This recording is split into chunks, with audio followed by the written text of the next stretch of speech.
Tatsuya was an ugly, poor, neglected child who was bullied by his mother at a young age for being a defective magician, and she tried countless times to eliminate him before he was born.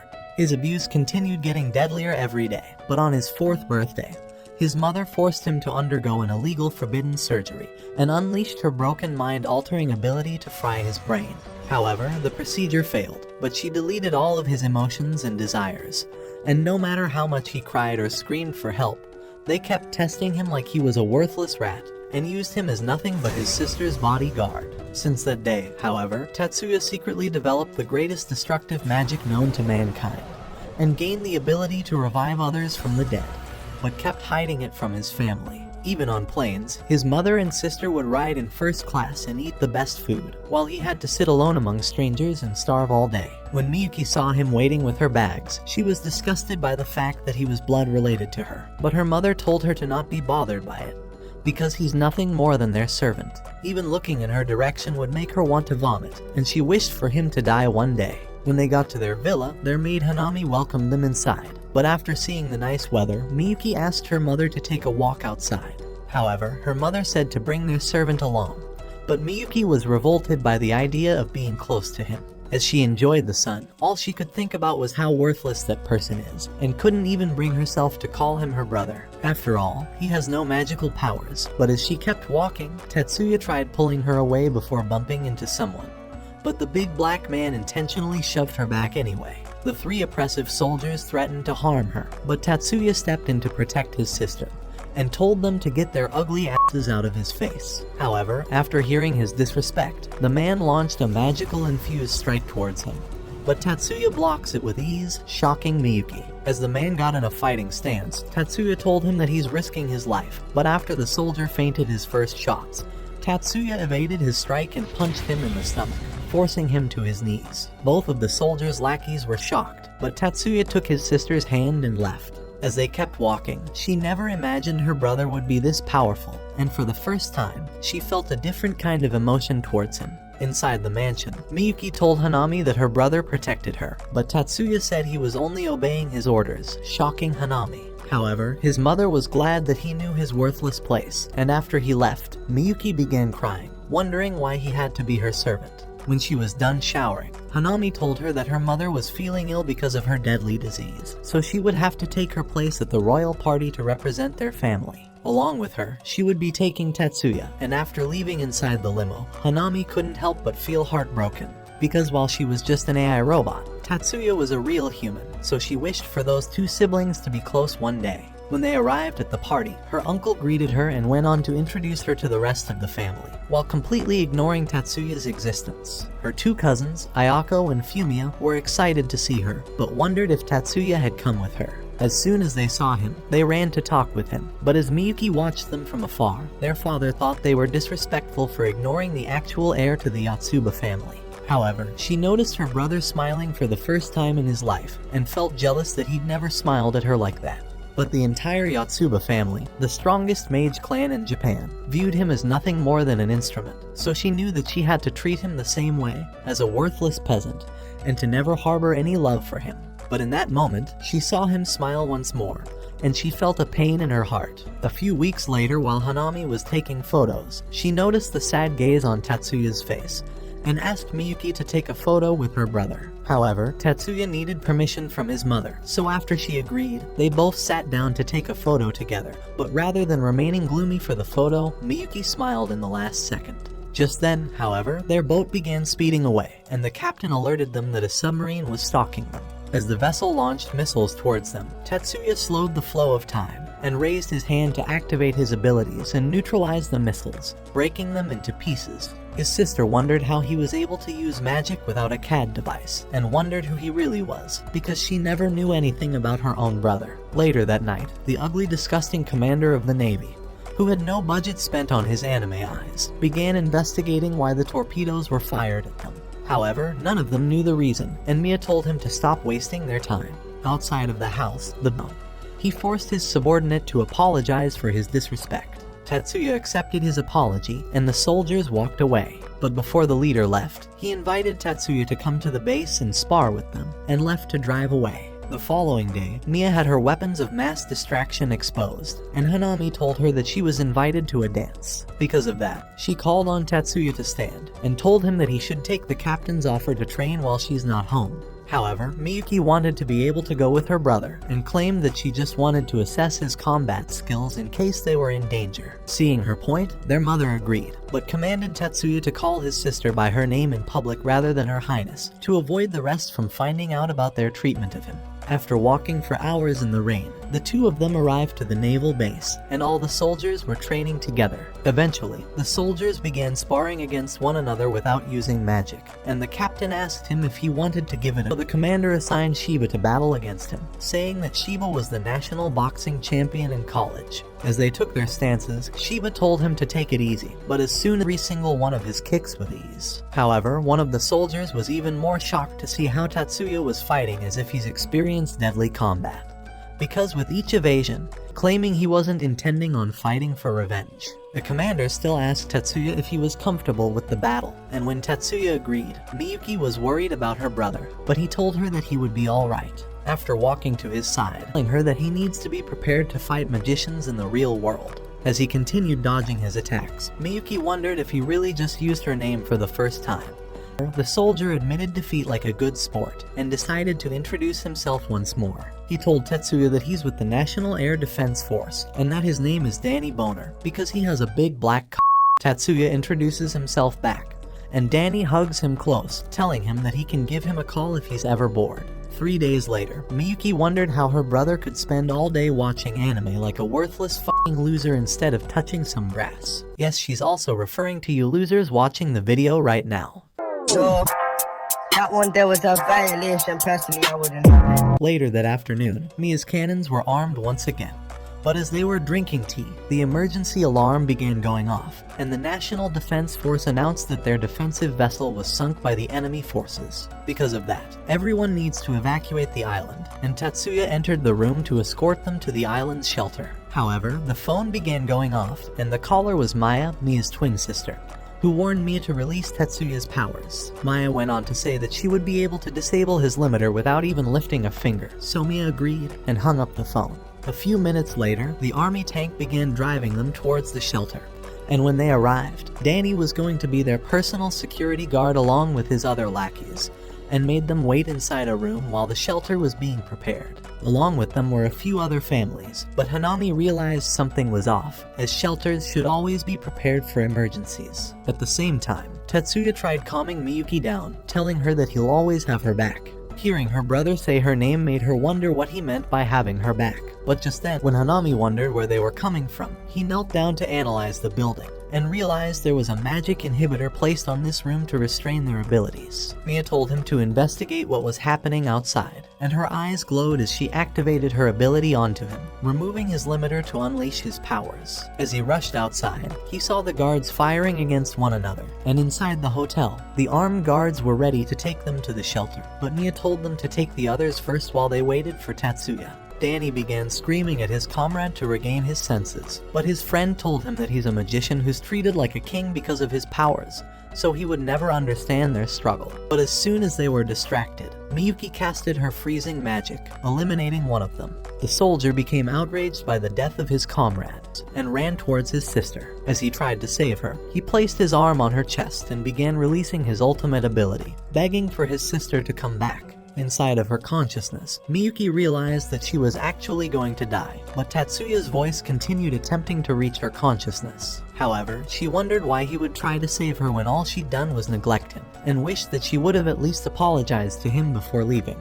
Her last bit of strength ran out, and as she passed away, a magical circle began wrapping towards her, and her wounds began healing. As she got back up, she wondered if her brother could truly use magic, and thought that her brother had the most wonderful power in this world.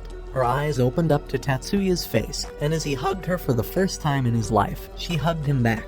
When she got up, she saw how her mother had passed away, so Tatsuya pulled out his gun and pointed it towards his mother, healing her wounds with his powers and bringing her back to life. At the same time, he began repairing Hanami's wounds, but she was shocked since no healing magic in this world should bring them back from death. 30 minutes later, the leader of the army apologized for his soldiers turning into insurgents, but said that there was a large fleet of ships sailing towards them, and that 80% of the defense force had been completely destroyed. Tatsuya understood the situation, so he asked them to take his family to a safe place and give him an armored suit and military equipment. But when the leader wondered why he would want that, Tatsuya told him that they killed his sister, so he'll burn all of them to ashes. The leader agreed only if Tatsuya spares those who surrender, but Tatsuya said that they won't even have time to surrender. While walking away, Miyuki ran to her brother and begged him not to leave and risk his life. However, Tatsuya told her that this is what he wants, because he swore to eliminate anyone who hurts his sister, and wouldn't be satisfied until he's accomplished his goal.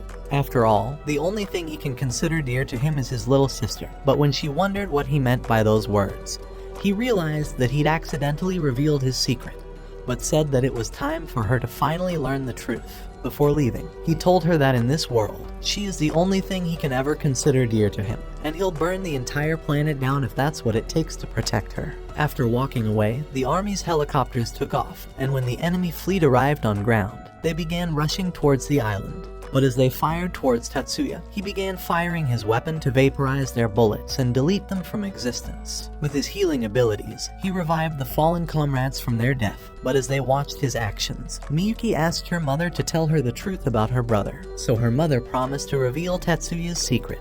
But before that, she commanded her to stop calling the good-for-nothing worthless loser her brother. However, Miyuki said that Tatsuya had saved her life with his skill, but her mother said that was the only thing he's good for. After all, he was born a defective, useless magician, because in this world, magic is the ability to modify and materialize objects using their data, but Tatsuya can only destroy information and reassemble it without ever changing it. Being born without any magic, even his regrowth skill wasn't considered magic, so his sister wondered if his abilities were a miracle. Her mother went on to explain that no one can remain a Yotsuba unless they can use magic. So 7 years ago, she conducted the artificial magician plan, a forbidden surgery in which she implants her magical calculation area into his brain.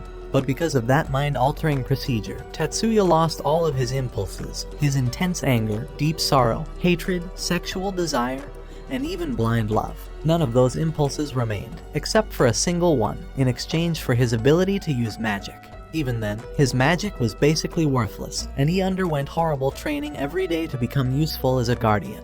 At that moment, Miyuki realized that her mother also lost her emotions in that surgery, but her mother went on to reveal the only emotion Tatsuya didn't lose. When Miyuki began crying for realizing the truth, her mother went on to say that the only emotion he kept was his love for his sister. His entire life, he spent it to make his sister's life better, and barely even recognized his mother as a real parent. After learning the truth, she wondered if she could ever repay him for how horrible she's treated him. Meanwhile on the field, the remaining 6 ships began approaching the island, and as Tatsuya readied his gun, he materialized a massive barrel. Inside the base, Hanami asked if she could leave to help Tatsuya, but Mia didn't care either way, because Tatsuya was finally about to release his second ultimate ability. Before launching his fire, Tatsuya told his comrades to leave before being destroyed by the enemy, as there was no time for them to find another firing point. However, the soldiers were determined to support him until the end, so Tatsuya began aiming his barrel down and firing his shots. At the same time, the missiles from the enemy were falling towards them, so the soldiers activated their barrier magic to block the explosions. With the time they bought, Tatsuya began calculating the trajectory of the bullets he shot earlier to prepare for his final blow. But the entire fleet released all of their missiles towards him. Just then, Hanami began speeding towards them on a motorbike, and arrived in the last instant to block the explosions from killing them. The soldiers wondered how long she would be able to hold out, but before she ran out of energy, Tatsuya had finished calculating the trajectory, and fired the final bullet.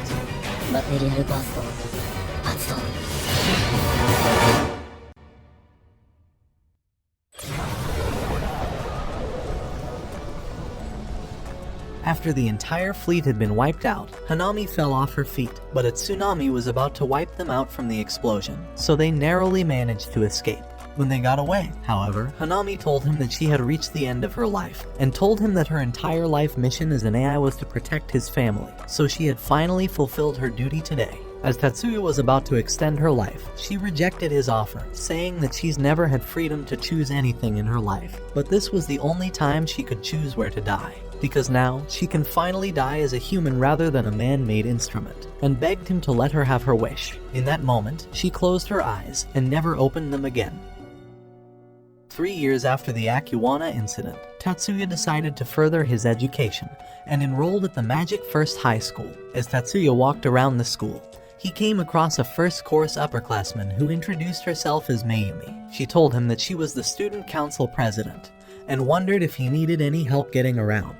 Tatsuya noticed her CAD device and thought she was no ordinary president, so he introduced himself, but told her that he doesn't need any help. As the entrance ceremony began, Tatsuya noticed that blooms who were ranked as the best students were sitting in front, but weeds who were considered the worst were sitting in the back. Without much thought, he already knew his spot, and shortly, a young girl in glasses asked to sit by his side. She introduced herself as Mizuki, and her friend said her name was Erika, but Tatsuya wondered why she looked worse than a useless sloppy car. As the president concluded her speech, Miyuki arrived to present her own, but Tatsuya thought she was spitting trash and could not wait to leave already. That night, when Miyuki tried making coffee for Tatsuya, she realized that not a single person congratulated him on his admission into the school. The thought made her angry, and she began to freeze the kitchen, but he stopped her just in time and managed to calm her down. It was bad enough that no one wanted him to enroll in the first place, so he couldn't possibly expect anything from their family. The next morning, they began running up the road to their training ground. And as Tatsuya arrived, a man tried to attack him, but he smacked him away and kicked another, jumping, dodging, and swiping at their weapons. At the same time, the sensei appeared before Miyuki, wondering why her useless face was at his dojo. Before she could answer, his perv mind kicked in, and he said he'll show her how to play with his sword. Just then, he blocked a sudden attack, and Tatsuya told him to quit being a disgusting, ugly creep. The sensei promised to teach Tatsuya a lesson, so as Tatsuya began attacking, he noticed his invisible barrier, but the sensei attacked with a flurry of punches before kicking him away.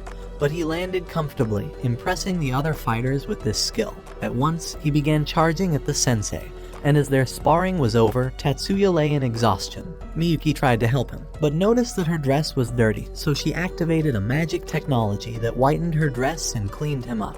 The following day at school, Mizuki and Erika noticed that Tatsuya was fast on the computer, so he told them that he was registering for lectures. A new student thought he was impressive and introduced himself as Leo, telling them that his practical skill was convergent system reinforcement magic. When he wondered what Tatsuya's practical skill was, he told him that he didn't have any, but intends to become a magic engineer. Just then, a bell rang, and the teacher entered the class, but Tatsuya wondered why she looks like a rebrand nun. As they ate inside the cafeteria, Miyuki asked to join their table, but a group of morons appeared before her. Their leader, Shun, suggested they have their lunch together, saying that the weeds were a bunch of low-ranking losers who did not deserve a spot next to them. Angered by his words, Leo tried to challenge him, but Tatsuya decided to leave the table instead. Before heading home that evening, the same group of morons returned, demanding to take Miyuki home. Shun told them that they were too useless to even be acknowledged, but Mizuki said that his mother is useless. Looking to show off his power, Shun challenged Leo to a duel and tried to shoot him with a magic-enhanced gun, but Erika smacked it away and told him he was a worthless shitface. Afraid of losing their reputation, another member tried switching on his power, but a girl activated her own, casting darkness over everyone, and her magic shattered instantly. At that moment, Mayumi arrived, saying that it was a criminal offense to attack anyone with their magic. As Mary, the disciplinary committee leader, arrived, she told them that they would be punished for using their magic, and commanded the students to follow her immediately. Tatsuya began telling her that he asked the blooms to reveal their powers, but did not realize that it would go out of control. Mary thought he was a lying sack of shit but had no evidence to support her claim. Miyuki said that it was a simple misunderstanding, and apologized for causing a disturbance. To cool off the tension, Mayumi decided to cover for them, but warned them never to activate magic on their own as it was against the school rules. Having no other choice, Mary said she would overlook the incident, but promised to keep an eye on Tatsuya. As they left, Shun told Tatsuya that he would never acknowledge him, not even for saving his sorry acts, as he was convinced that he was far too superior and deserved to have Miyuki by his side, but left anyway. When Tatsuya and Miyuki were ready to head home, two students from the blooms appeared before them and apologized for causing them trouble. Honoka, the girl who blew up her magic, thanked Tetsuya for covering up for them so they wouldn't be expelled. When she wondered if they could walk to the station together, the weeds were shocked, wondering if she was from a different blooms. Shortly, they started walking down the street. When Honoka wondered how Miyuki modifies her CAD, she told her that Tetsuya was a CAD expert and could work his way deep inside her CAD anytime she wants. Erika thought Tetsuya was a manly man, and wondered if he would examine her own CAD, but he thought her device was more useless than her face, and told her to f*** off. You're a victim! The following day at school, Mayumi hurried to Tatsuya and Miyuki and asked to speak with her at lunch. So that afternoon, they arrived at the council office for the meeting. And as they began to have their lunch, Mayumi told them that they always induct a freshman into the student council every year, and asked her to join the council, rather than accepting. Miyuki told them that Tatsuya was more deserving of the position, having had the highest score in their test. She told them that Tatsuya was a genius compared to her, and wondered if they could both be accepted into the council. Just then, Mary said that there was still an empty spot at the disciplinary committee council. She thought Tatsuya would be a fine candidate for the position, so Mayumi nominated him immediately. At that moment, the bell rang, so Mary suggested that they meet when school was over. Inside the magic practice room, Erika activated the system and directed the device over the line with a speed she thought was perfect. However, when it was Tatsuya's turn, he activated the system and directed the device but thought it was too slow. He was disappointed at his ability and wondered why he sucked so bad. So later that day, when he arrived at the office, he decided that he was not good enough for the position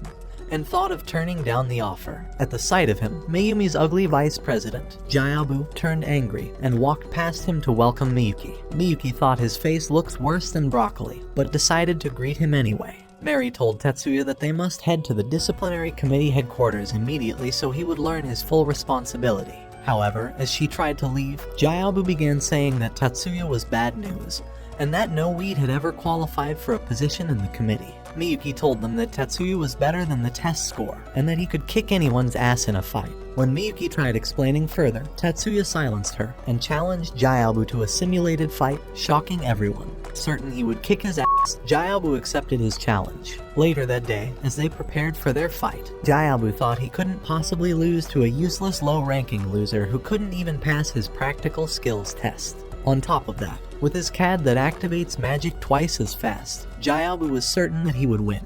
He thought he could easily activate his speed-reliant sequence before Tatsuya, and using a single system movement spell, he would fling him into the wall with a powerful force that would turn him into a vegetable. As Mary commanded the duel to begin, Jayabu prepared to launch his attack, but Tatsuya knocked him down in an instant, leaving everyone in shock, as they wondered how he appeared behind him so fast. However, Mary declared him the winner, and they thought he was a ghost or something. When it was over, she asked if he activated a self-acceleration skill before the fight started, but he told her that his skill wasn't even magic, but was rather a physical movement.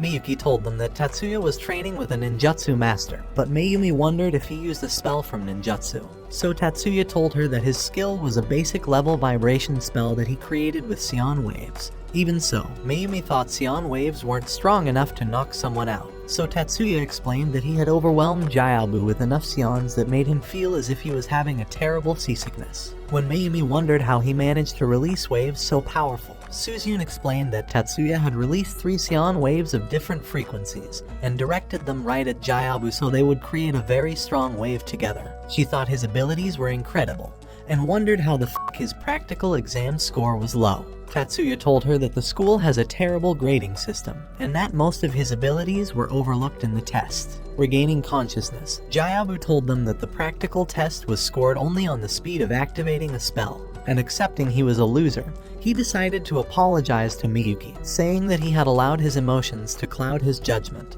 and had wrongly condemned her words. However, he was too ashamed to make peace with Tatsuya, and decided to leave instead. At home that night, Miyuki asked Tatsuya to upgrade her CAD so she could multitask with her skills, so he agreed to help her, and shortly scanned her in a device. However, when she was done, rather than going straight to bed like every other good supporting MC, she decided to play devil's advocate, and wondered if her brother wants to develop plot with her. Miyuki wondered if he would have Mayumi for a one-night stand, or would rather have a Dothraki-style threesome with Mary. but Tatsuya wondered if she was high on some PG meds. At once, she grabbed her cat, saying that she would rather have him all to herself so they can have their own wicked evil Joffrey, and activated a spell that knocked him down from his seat, making him to lose consciousness in that instant. At once, his self-restoration began, and his magic sequence was loaded. And as he finally woke up, Miyuki told him that it was morning already. That day in the disciplinary office, Mary introduced Tatsuya and Shun as the newest members of the committee, saying that they would start their patrol immediately, and commanded the other members to head for their duty. With the men gone, she told Tatsuya and Shun that they were allowed to use magic devices inside the school, since they were now part of the disciplinary committee, but warned them never to misuse their new privileges. Before long, he began patrolling the school, and soon came across a group of students who were trying to force Erika to join their club. Deciding to save her, he activated his CAD, and as he rushed to her, he knocked out the first guy and hurried off with the girl. When they arrived at a safe spot, Erika told him that she doesn't want to be alone, so they visited a kendo club together. However, Erika thought the kendo practice really sucked, and couldn't wait to leave. Just then, they noticed two teams on the court, arguing over space, and the arrogant douche decided to challenge the girl to a duel. The girl, Mibu, had placed second in the kendo tournament, but the dude, Takaki, was champion of the Kanto region. He promised he wouldn't activate his magic, but she called him a lying ass loser, saying that he could never defeat her without cheating. At the same time, Tatsuya began to record them, realizing the situation was about to escalate. Immediately, Takaki charged at her, and they raised their sticks to strike each other. However, they realized that Takaki's stick merely grazed her arm, but her stick would have impaled his heart if it was an actual weapon. She told him to admit defeat, seeing as he would be dead in an actual fight. But Takaki began saying that she was demanding for a real fight, and activated his core instantly. As he prepared to use his vibration combat magic and high-frequency blade, Tatsuya realized that this nutcase was about to take a little sparring way too far. In a flash, Takaki slashed at Mibu, narrowly missing her, and she realized she could have easily entered Nirvana. Takaki tried to attack again, but Tatsuya appeared before him and unleashed Sion waves that cooled off his weapon, as he immediately wrestled him to the floor. However, when the students realized he was a weed, one tried to grab him, but he whisked away. When he wondered why his friend was being arrested, Tatsuya said that he had used his magic inappropriately. Even so, the dude tried punching him, but he evaded and dodged another, causing him to bump into the other. As the other members attacked him, Mibu tried to support him, but her captain restrained her. At the same time, Tatsuya jammed their CADs, and merely danced around the useless student, and the captain thought he was impressive. The following day at school, Tatsuya was informed that a group of students were fighting in the gym and had to arrest them immediately, so he hurried off. However, as he ran past the trees, a mysterious hand tried attacking him with magic, but he predicted the spell and released Sion waves that destroyed it immediately. And as the worthless loser ran off, he noticed his wristband, but he took off before he reached him. The following day in class, Leo told Tatsuya that he became famous ever since he took down the ugly band of losers in the kendo club, and ever since had become the local champ. Just then, Tatsuya noticed Miyuki spying at him from the entrance, and as they began heading to grab lunch, they came across Mibu, whom Tatsuya had rescued from the ugly, worthless Takaki. As she wondered if they could have lunched together, Tatsuya told her he was not interested in playing gigolo, and told her to go get a life. However, she told him that she would be waiting at the cafe if he changes his mind. As Tatsuya prepared to leave, Miyuki asked if he would visit the girl, and grew jealous at the thought of sharing her brother. She told him that she was happy he was growing famous, but was afraid that his true abilities would soon be discovered. Tatsuya told her that he would be perfectly safe, and said that he would keep his true abilities hidden away from everyone. Later that day, Tatsuya was invited to the counseling room, but he wondered why Miss Counselor was dressed like a retired stripper. She told him that he was invited for a mental experiment to discover if he was a perv. To determine if he truly was one, she told him that she must ask him some questions. By the time the questions were over, she asked if Mibu was his new lover, but he told her to stick her ugly nose into her business and called it a rumor. That evening at school, Mibu told the captain that she was sick of being bullied due to her inability to use magic, and was bent on changing the school's activities. The captain thought that Tatsuya was their only hope of making progress, and told her to win him over to their club. At home that night, Tatsuya revealed to Miyuki that a secret anti-magic group was starting to infiltrate the school, and thought they were up to no good. While heading to the gym a few days ago, a student had attacked him, and he told her that he was certain the dude wore the organization's wristband.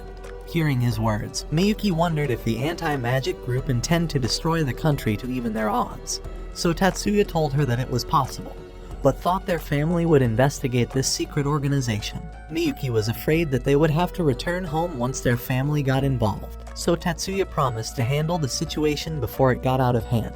A few days later, Tatsuya prepared for a new test, and as the system activated, it began estimating his magic speed, and he realized that it was over 900 milliseconds, and he thought he might be hopeless of ever improving his practical skills. At the cafeteria that afternoon, Mibu told Tatsuya that she intends to demand for better treatment for all the first course students if he decides to join her club. However, Tatsuya was not convinced and asked to know what she really hopes to change. Mibu thought the entire f***ing school could be changed, but Tatsuya told her that she was too confused to make up her mind on what was truly important.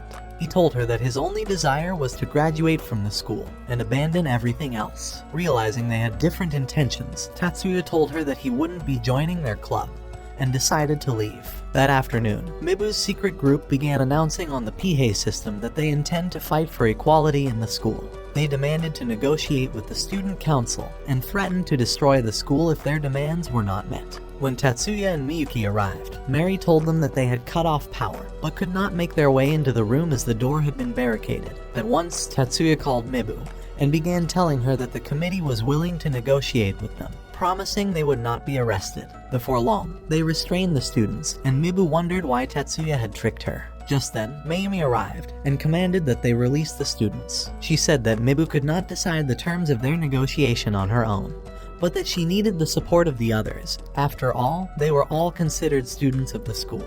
She said that the student council would handle the situation, and suggested they leave for the negotiation at once. That day at school, Tatsuya spotted the captain as he tried to persuade Mizuki to join his club, and thought he was the same dude that attacked him a few days ago. As he left, Mizuki told him that he was the captain of Mibu's kendo club, and said that he has the same hypersensitivity skill that she possesses. That night, the sensei began telling Tatsuya and Miyuki that the captain was a member of the anti-magic group that often attacks the city, and that his brother was the leader of another famous anti-magic group in Japan. He said that he was up to no good, and was certain that they would attempt to ruin the debate. On the day of the debate, two mysterious men abandoned a truck outside the school, and took off before they were spotted. Inside the hall, the kendo club rep began telling everyone that the school's system was rigged to only favor magic users. However, Mayumi thought the dude was just paranoid, and began explaining that the committee does not have the power to change everything in the school, but promised to change the rule that made it impossible for second course students to join the student council. As she let out those words, the students began to applaud her inspiring speech. And with that, the kendo club knew they had lost their only shot at success. Just then, explosions rocked the hall, and members of the anti-magic group tried running away, but the committee members managed to arrest them. At that moment, a tear gas was fired into the hall, and it released toxic gas, but Jayabu sealed it with a spell and hurled it outside. Shortly, 3 men burst into the hall, but started choking as Mary squeezed every breath out of their lungs. Outside, several men arrived and began blasting at the school. Tatsuya offered to secure the building, and realizing that 2 deaths were better than 1, Mary commanded them to leave immediately. At the same time, Leo was kicking the bad guys around. When one of them tried to blast him with magic, Miyuki cast a spell under their feet and raised them high towards the sky before allowing them to hit the ground. Leo was happy to see them, and Erika thought they now have an advantage. When Tatsuya wondered where the rest of them were, the teacher-turned-counselor appeared before them, saying that the men's true intention was to attack the library, and that their attack on the hall was a mere diversion. She told them that Mibu was working with the men, but said that they shouldn't condemn her for her poor decisions as she was being toyed with like a Barbie doll, and was trying to overcome her own demons. When they realized he was running off to the library, the others started running after him. At the same time, the men were beating up the students, but Leo activated his Panzer Fist and punched one away. Miyuki thought his skill was impressive, so Tatsuya told her that Leo had cast a reinforcement spell on his CAD, and he continued blocking all the attacks. As he charged at a man, he destroyed his shield, but Tatsuya told him to head for the library. Inside, Tatsuya activated a new power and was able to scan the building and discovered the precise positions of all the men. Immediately, Erika began rushing forward, and drew her weapon as 2 men appeared before her. Within a moment, she jabbed one and knocked the other. As another man appeared, Erika managed to stop him, telling them that she would kick his ass on her own. At that instant, Miyuki raised Tetsuya with a spell, and he flew over them, leaping off the wall, and she activated her device and followed him.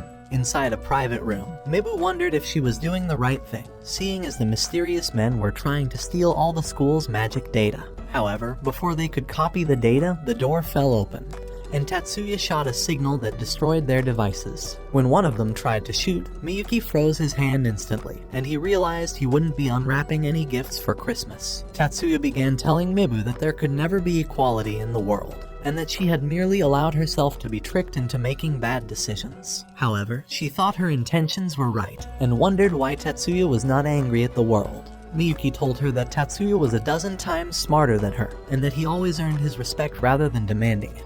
She thought Mibu was just a scrawny, useless, lazy flat ass, and said that she really needs to get a life. Damn!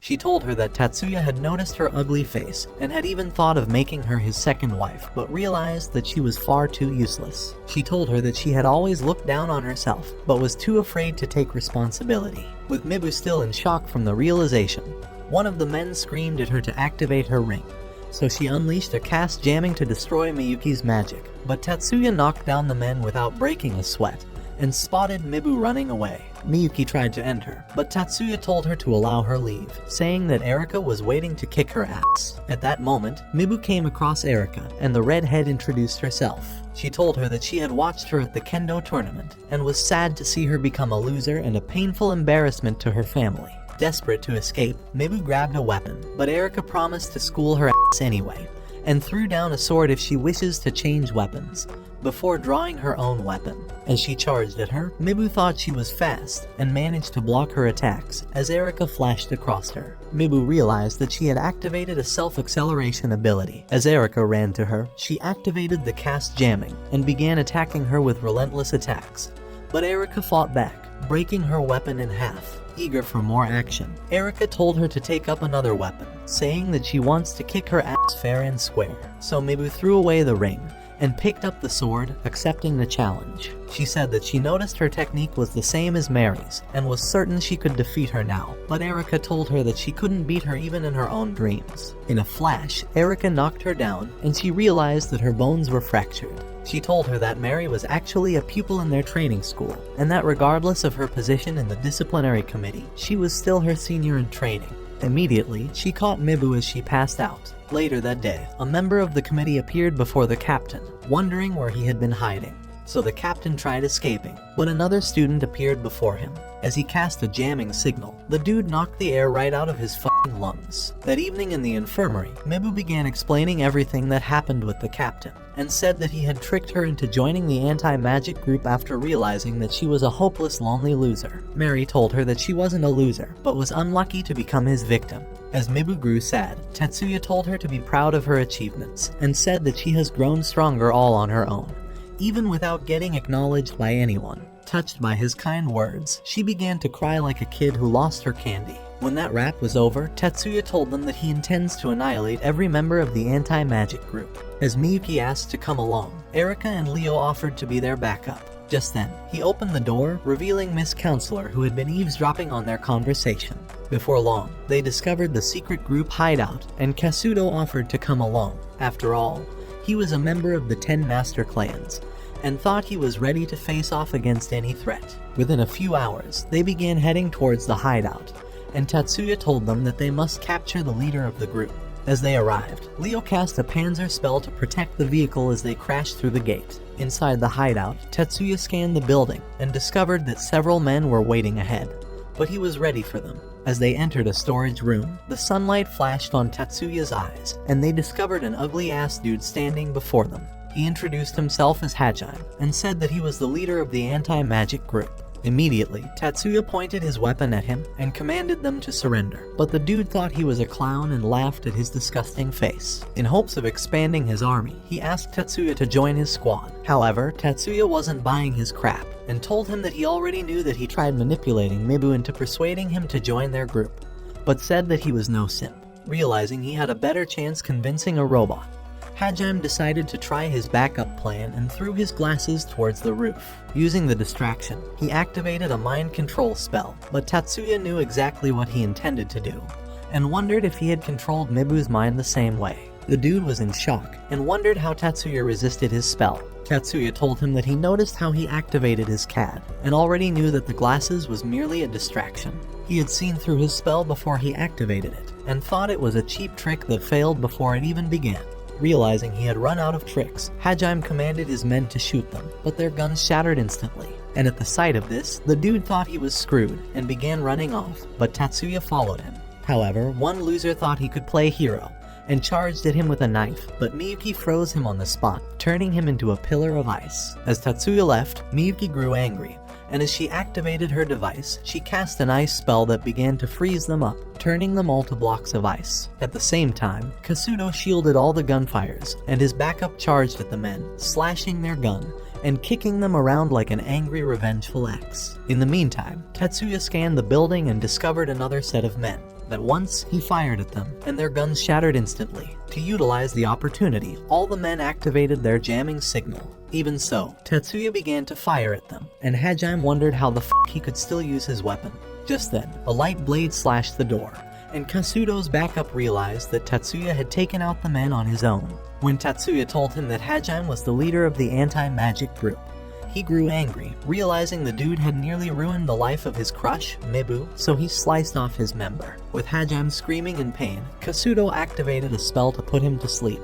That night, as the forces carried away the wounded men, Miyuki realized that the frozen dudes were starting to unfreeze. After a few weeks, Tatsuya returned to the hospital with Miyuki and Erika, glad that Mibu was finally leaving. Just then, her father asked to speak with Tatsuya in private, and thanked him for saving his daughter, saying that Mibu had returned to her right frame of mind after hearing his kind words the other day. He thought Tatsuya had saved her from herself, and told him that he would make a fine son-in-law. As he rejoined the group, Erika decided to ask Mibu whom she would rather go home with. She said that Tatsuya would make a fine candidate, and wondered if her preferred choice was the backup Kirihara. Deciding to admit her feelings, Mibu began telling them that she had loved Tatsuya from the start, and had considered him a strong, dependable man that could save her when she was in trouble. On the other hand, she said that Kirihara was a great companion, and was stuck in her friend zone forever. Hearing her words, Kirihara knew he was fucked, and was never getting out of the friend zone. As Miyuki and Tatsuya left the hospital, she asked him why he had decided to enroll at the high school, seeing as his abilities were far too great for any student. Tatsuya told her that he enjoys being a student, and said that he wished to share these moments with her. That night during training, Miyuki flew high and began slaying flaming balls. Using a spell, she ascended higher, and destroyed the rest before easing her landing with another spell. At that instant, Tatsuya noticed a presence in the trees, but the sensei knew who it was already. Before their eyes, Miss Counselor stepped into the light, wondering how they sensed her in the woods, but Tatsuya demanded to know why she was stalking him. The sensei told them that she was his old student, and had probably come to say hello. Even so, Tatsuya was not satisfied with the answer, and demanded to know why she looked like a ninja trying to sneak into the White House. The sensei told them that the counselor was a secret investigator for the Public Security Agency, and she told them that she was hired right after getting assigned as a counselor. She asked them to keep it a secret, and said that her identity would be compromised if she was discovered. A few days later, Tatsuya and his friends won a football game at school, and thought a quiet dude had helped them to win. So after the game, Leo and Tatsuya introduced themselves, and said that he may become the next Lionel Messi with his skills. However, the dude, Mikahiko, thought they were merely flattering him, and said that he wasn't even certain he would make it into the junior academy, but was happy to make 2 new friends. That afternoon in the office, Mayumi began telling the members that they would be participating in the 9 schools competition within a few weeks. She told them that it was a renowned event that happened only once in a decade, and that the school's reputation was at stake, as this was their chance to earn some respect for the next decade. So that afternoon in a meeting, Mayumi announced that the council was recommending Tatsuya for a position as a technical staff. Hoping to convince them, Kasudo suggested that Tatsuya reveals his true ability to everyone, and adjust a CAD device to prove himself. Willing to take the risk, Kirihara offered to be the guinea pig. Before long, Tatsuya began copying Kirihara's data into another CAD. As the scanning was completed, he began copying the remaining data manually, and everyone wondered how he typed so fast on a keyboard. Within a few seconds, he was done, and Kirihara put on the CAD, activating his light blade. Kasuto asked if he felt sick with this new CAD, but he told him that he was perfectly fine. Asuza told them that Tatsuya was a rare talent, and that kicking him off their team was basically shooting themselves in the foot. One student tried saying that Tatsuya was not special, but Jayabu told him that no one could complete the same task so well, and suggested that they include him in their team because even he could not afford to be petty. With everyone now in agreement, Kasuto agreed to include him. However, that night, the major of Tetsuya's secret department commanded him to complete a performance test the following day, but he hoped it wouldn't disturb his preparations for the contest. The major told him that a secret group had been spotted in the area of the competition, and warned him to be cautious. That night, as Miyuki revealed her outfit for the competition, Tatsuya told her that she looks pretty, and thought that she would surely win. Before her eyes, he began to rise with a flight technique, and she was impressed with his success. She told him that she was proud to be his sister, and thought their babies would be cute. Tatsuya told her that he was closer to achieving his ultimate goal, and asked her to be his test monkey, so she accepted him immediately. Inside an underground floor, she activated the device, casting a spell under her, and began floating in the air. Tatsuya wondered how she felt, so she told him that she felt no dizziness or anything like that. Delighted by her words, he told her to fly all across the room. Without hesitating, she cast another spell, and went right through it, calling herself a goddess, and began flying around the underground.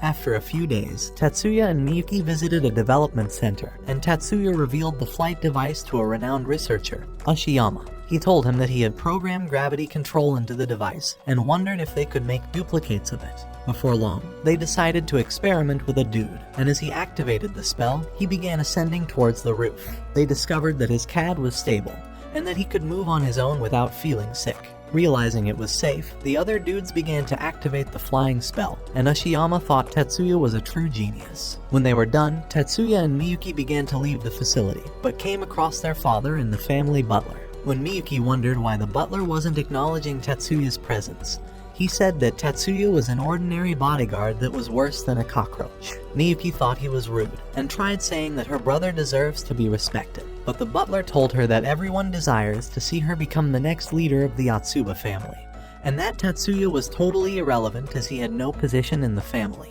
Angered by his words, Miyuki began casting ice, and was ready to freeze his ugly face. But Tatsuya stopped her just in time. As his father tried calming him down, Tatsuya called him a weak, spineless loser, and began to leave with his sister. That afternoon, during the opening ceremony, Miyuki gave him a lapel pin, and the crowd applauded him. When the ceremony was over, Tatsuya introduced himself to a group of students, saying that he was their new CAD operator, but the girls wondered if he could operate deep inside their CADs at the same time. What do you mean by that? That evening after school, Mizuki sensed the presence of spirits inside the building, and decided to take a look. As she arrived inside a class, she noticed that Mikihiko was trying to summon several spirits. As he sensed her presence, the spirits began flying towards her, but Tatsuya appeared to save her. He apologized to Mikihiko for disturbing his spell, and said that the spirits would have devoured Mizuki if he didn't rescue her. When he wondered why Mikihiko was practicing spirit magic, he told him that he was learning to summon monsters. Impressed with this discovery, Tatsuya asked Mizuki what kind of spirits she had seen, and she told him they were a strange blue and light spirit, but she had been too afraid to get a better look. Hearing her words, Mikihiko grew impressed, and thought he would acquire the same ability from kissing her.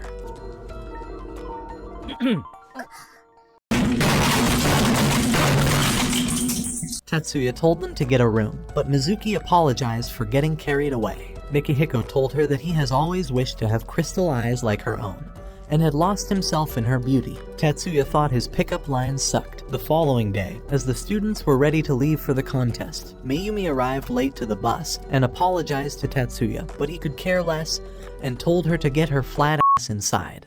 What did he say? Thinking she could ride his bone all the way to their destination, she wondered if he would sit beside her, but he told her that her face was too ugly and said that it would give him nightmares. As the buses drove away, Miyuki grew sad that she wasn't riding with her brother and wondered why they had to be separated. At the same time on the road, Van-kun lost control and flew over to their lane, looking to isekai as many victims as possible. but the driver stepped on the brakes, managing to bring the bus to a stop. Even so, Van Koon was hungry for victims and began skidding towards the bus. At that moment, all the students prepared to unleash their magic, but Mary commanded them to cease their attack as their magic would only cancel each other. She tried telling Kasuto to stop the vehicle, but he told her that he could not extinguish the flames. Miyuki offered to extinguish it and cast a spell that destroyed the shields before putting out the fires instantly. Without hesitating, Kasuto cast a shield and the vehicle slammed into it. With peace restored, everyone wondered what the fuck just happened. After arriving at their destination, Tatsuya told Miyuki that he sensed magic at the accident scene and thought the driver had caused his own accident. As they arrived inside, they came across Erika, but Tatsuya thought her horrendous face deserved no audience and hurried away. That night, during the banquet, Erika appeared before Tatsuya, but he said her maid outfit looked more clapped than her face. He cold. Before long, a man welcomed all the students and decided to introduce the director of the Magic Association for his speech. Just then, the hall went dark and a lady appeared in the light. Tatsuya noticed sensory interference magic around the hall and wondered if the director had cast everyone into a large-scale spell.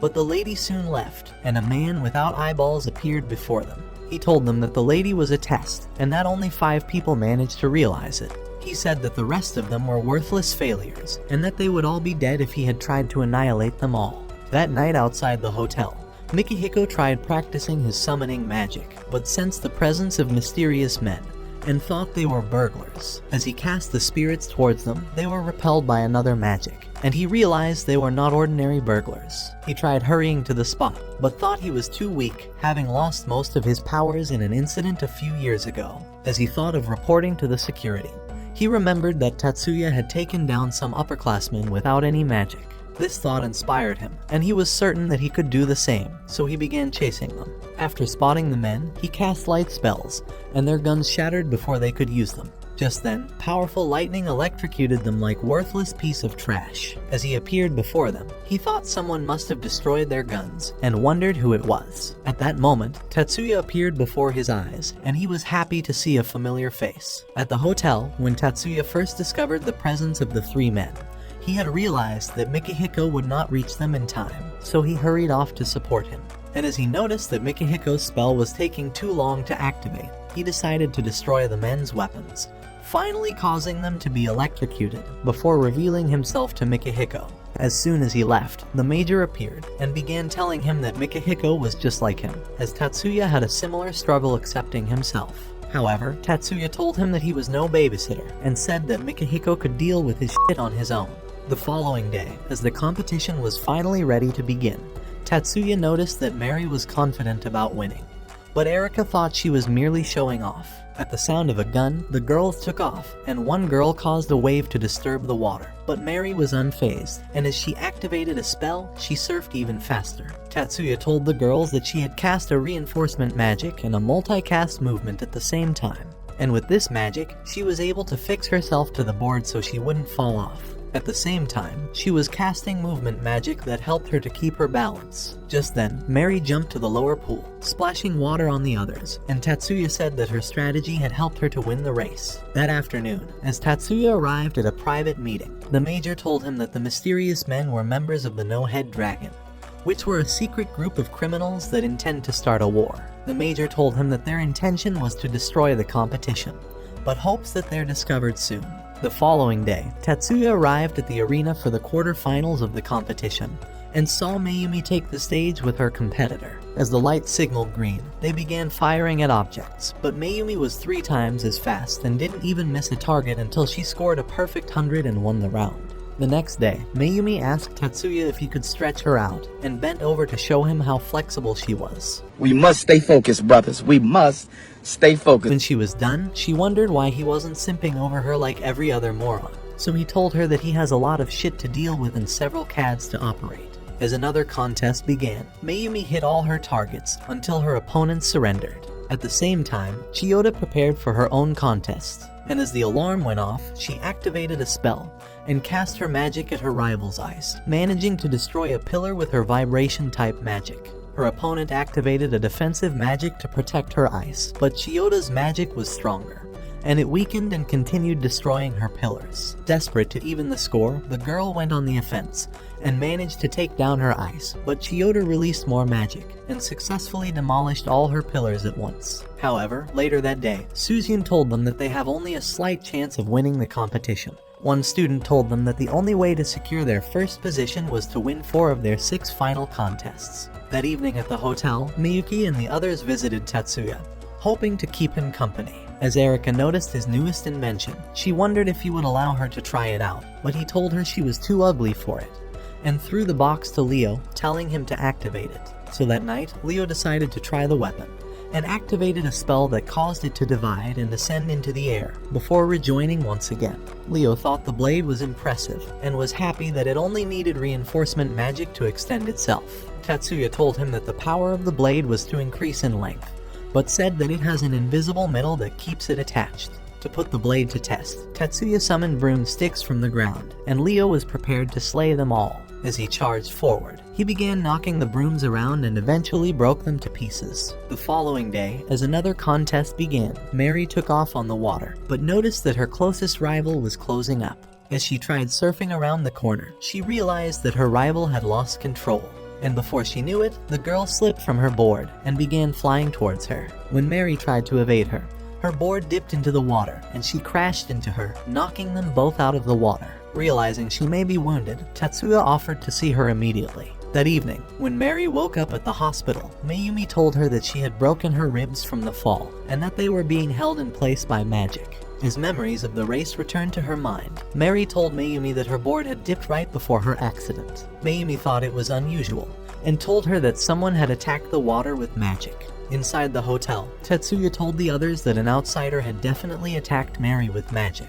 but Kei wondered how they would discover who it was. He told them that the competition has several magicians whose duty was to cancel all forms of magic that could interfere with the contest, and he wondered how a magic user could have evaded all the security and cast a spell on the water. Later that night, Mayumi told the committee that they had only 2 major contests left, and that the only way to win the competition was by winning both contests. She told them that a poor performance in their final 2 contests would cause them to lose their first place. However, since one of the 2 contests offered more points than the other, Suzyun told them that they had decided to abandon the lesser contest for the higher one, hoping to increase their chances of finishing with the highest score. This was all or nothing, and Mayumi told Miyuki that they were putting all their eggs into her basket, and were choosing her to represent the school in the final contest. Tatsuya thought she really has a chance, and told her that she would succeed, inspiring her with his words. The next day at the arena, as Shizuku readied herself for her own contest, the girls wondered if she would perform well, seeing as Tatsuya was only servicing her CAD for the first time.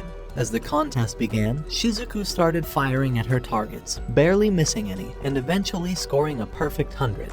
Later in the tent, Suzyun told Mayumi that the boys had lost their races again, and were cementing their reputation as worthless, ugly losers. With only 1 race remaining, Mayumi hoped by a miracle that they would win. Inside the lab, Tatsuya told Shizuku that he had upgraded her weapon and was certain that she would win her next round. So she thanked him for believing in her and began to leave. As the contest began, she started blasting her targets, and her score increased twice as fast as her opponent. When it was over, she scored a perfect 100, and her friends celebrated her success. After the contest, Mayumi thanked Tatsuya for helping them to win and sustain the top 3 spots, but he told her to thank the students instead. With Tatsuya unmoved by the excitement, Suzyun wondered why he was always depressed and ugly, but he gave her no answer. The following day, before the next contest started, Tatsuya met Hanoka in the arena, and told her that he came to offer her some help before the race began. And before long, Hanoka began to prepare for the race. Tatsuya told the girls that he came up with a trick to help her win, since the participants weren't allowed to cast their magic on each other. So they put on their sunshades and waited for the race to begin. As a noise signaled the start, Hanoka activated her magic, and a blinding light shone on their faces, throwing the riders off balance. Using this distraction, Hanoka sped off, surfing quickly through the waters without any opponent in sight, and before long, darted through the finish lane. Excited to have won, Hanoka thanked Tatsuya for his help, and soon began crying like a kid. She said that she had always been a worthless loser, but for the first time in her useless life she won a race, and was now heading to the quarterfinals. That evening at the hotel, Mayumi and Mary discovered that the boys had lost once again after a screwed-up performance. At this rate, if they lost the competition, they would definitely hold the weak boys responsible. Inside Chinatown, a mysterious group of men began to wonder how they could switch the results of the contest, afraid that their team's failure would make them bankrupt. They thought that offing themselves might be a better option, but the leader suggested that they destroy every other team before it was too late. At the hotel, Tetsuya found Miyuki inside his room, and wondered why she was not asleep already, so she told him that she wishes to speak with him. When he wondered what it was, she asked him why he had turned down the offer to include his name in the encyclopedia. So he told her that the Magic University was capable of investigating his abilities, and knew they could uncover his identity as Taurus Silver and figure out his relationship with the Yotsuba family. He said that he wasn't powerful enough to hide his identity, and even though he could kick their aunt's ass in a one-on-one fight, he couldn't force the Yotsuba family to serve him. He said that even if he were to eliminate their aunt, a far worse enemy would take her place, and so they had no other choice but to keep obeying her commands. Immediately, Miyuki held on to him, saying that she was on his side and would support him forever. The next day, Shizuku appeared at the arena for the next round of the contest. As a blue light signaled the start, Shizuku and a dude activated their CADs, and he cast a shield to protect his pillars, but her magic destroyed several of them. The dude realized that he was losing, and tried destroying her pillars to even the score, but she cast several spells to protect them, and crushed what was left of his own pillars, winning the round instantly. Later that day, as Tatsuya worked on a CAD, Hanoka began admiring him, and thought he must have a gentle touch. She remembered the first day she saw him during their entrance exam,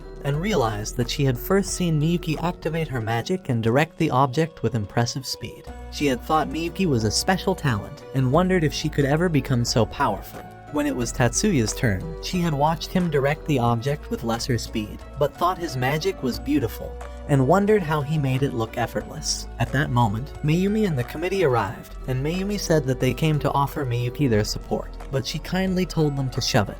Before long, Miyuki appeared inside the arena. As a blue light signaled the start, her rival tried activating her CAD, but realized that Miyuki had already cast a spell on both sets of pillars. As she melted her opponent's side with Inferno, she protected her own side with ice. The girl tried increasing her magic, but Miyuki's magic overwhelmed her, and in a final attempt, Miyuki cast a powerful ice that consumed her side instantly.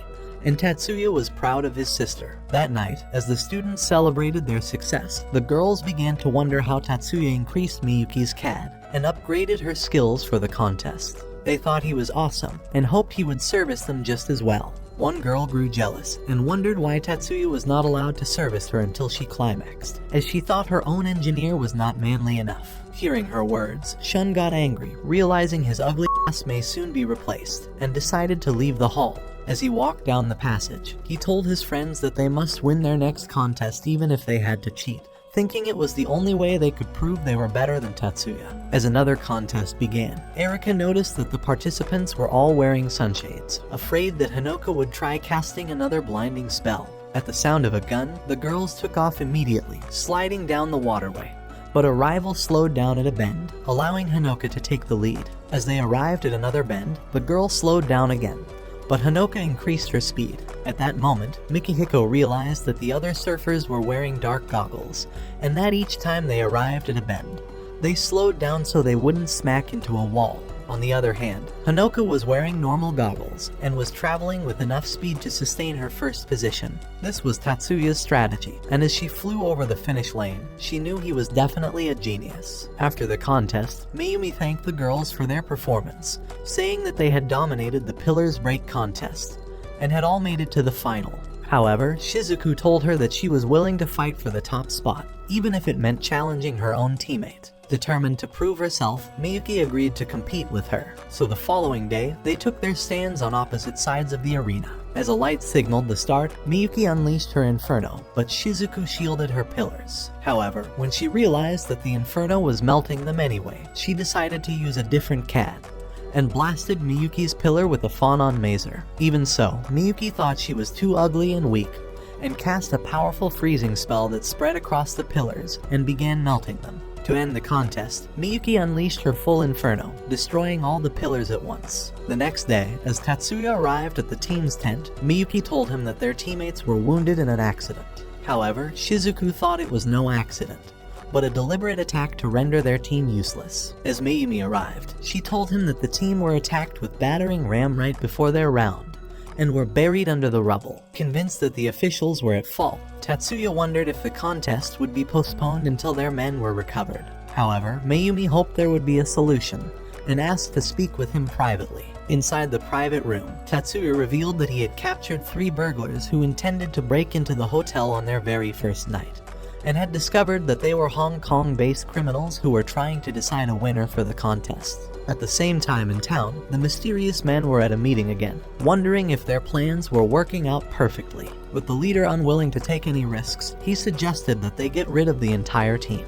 That night, as the Mirage Bat began, 2 girls on Tatsuya's squad began slicing the lights before every other opponent. That night after the contest, Tatsuya was invited to a meeting with the committee, and Mayumi thanked him for his efforts. Due to his strategies and upgrade on their CADs, she said that they were able to sustain first place with a lead of over 50 points. She said that even if they withdrew from the monolith code, they would nearly drop to second place. However, she was unwilling to settle for less, and told him she wants to win every round of the f***ing competition, and asked him to fill the spot of the wounded boys, as only he was man enough to give Masaki and Shinkiru a run for their money. Tatsuya told her that he couldn't replace the students as it was against the competition's rules, but Mayumi told him that he was allowed to be the exception.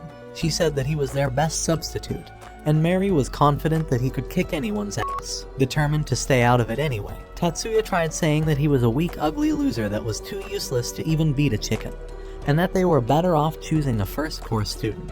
Having heard enough, Kasuto reminded him that he was a member of the committee, and said that his duty was to obey Mayumi's commands. And with every member of the committee in agreement, Kasuto told him to quit making moronic excuses and accept the command at once. Realizing there was no getting out of this, Tatsuya finally agreed to take the spot. However, when he asked who would be his teammates, Kasuto told him to choose his own team, since the contest was starting in a few hours. Excited for the outcome, Tatsuya decided to choose Leo and Mikihiko as his teammates, hoping they would kick ass together. At the hotel that night, Tatsuya told Leo and Mikihiko that he would adjust their CADs before the contest and create the perfect strategy to kick ass. By the next day, Tatsuya and his friends were prepared for the contest. And as it started, Tatsuya flashed before the enemy and fired a spell that weakened him, allowing him to run ahead. When the dude tried to blast him, he destroyed his spell instantly, and Shinkiru realized that the skill was Gram Demolition. Mary remembered that the same spell had stopped the van from smacking into their bus on the highway,